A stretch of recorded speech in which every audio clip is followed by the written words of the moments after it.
ওগো কমলা, তুমি আজকে আমার সাথে কথা বলতেছো না কেরে? রাগ করে আসো, কি হয়েছে তোমার?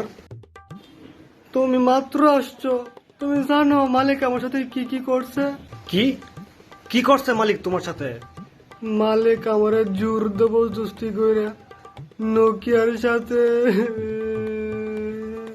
বাকিটা তুমি বুঝে নাও, কোথাও তোমরা শরম করে। কি এত বড় সাহস মালিকের? এ মালিক, এ মালিক, ওই এই কই তুই? আই দিকে আই। এ মালিক, এই কই গেলি? জলদি আই এদিকে। কি রে, তোর এত বড় সাহস? তুই আমার তুই করে ডাকতেছস? সাহস তো কম না? তুই করে ডাকবো না? তুমি কি আমার কমলাকে তোমার গার্লফ্রেন্ড পেয়েছ, যে যে পারে সে শুধু লাগাই চলে যাবো? হ্যাঁ, কি করছি মানে কি? এই কি করছ তুই? হ্যাঁ, কি করছো মানে? তুমি আজকে আমার কমলাকে নোকিয়ার সাথে কি যে করেছো, আমার একমাত্র গার্লফ্রেন্ড। মালিক, তুমি খুবই খারাপ মালিক, তোমার চরিত্র তো খারাপ কে? এক তাপ পরে পরে সুইচ অফ হয়ে যাবি, বেশি কথা কস।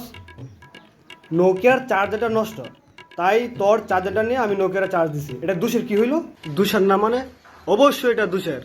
তুমি কি পারবে তোমার গার্লফ্রেন্ডকে অন্য কাউকে দিয়ে দিতে? পারবে না তো? তাহলে কেন তুমি অন্যের গার্লফ্রেন্ড নিয়ে টানাটানি করতেছো? মালিক, এমন করলে কিন্তু আমি আর চার্জ নিব না নিজেকে, তখন বুঝবা। এই না না না না, এ আমরা কোনো সময় করিস না। ঠিক মতো চার্জ হইস, তুই জানিস তো, তুই চার্জ না হইলে আমি যে কিছু কিছু কথা চার্জ হইস, চার্জ হইস, প্লিজ প্লিজ পাই না, চার্জ হইস। হ্যাঁ প্লিজ চার্জ নিস, তুই চার্জ নিস, তুই হ্যাংট্যাং মানিস না প্লিজ। সাবাস মালিক, এই তো লাইনে আইছো।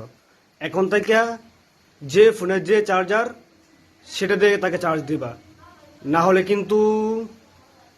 লাইনে নাই উপায় আছে? তুই মোবাইল, তুই সবই পারস।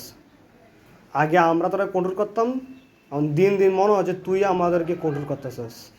কপাল।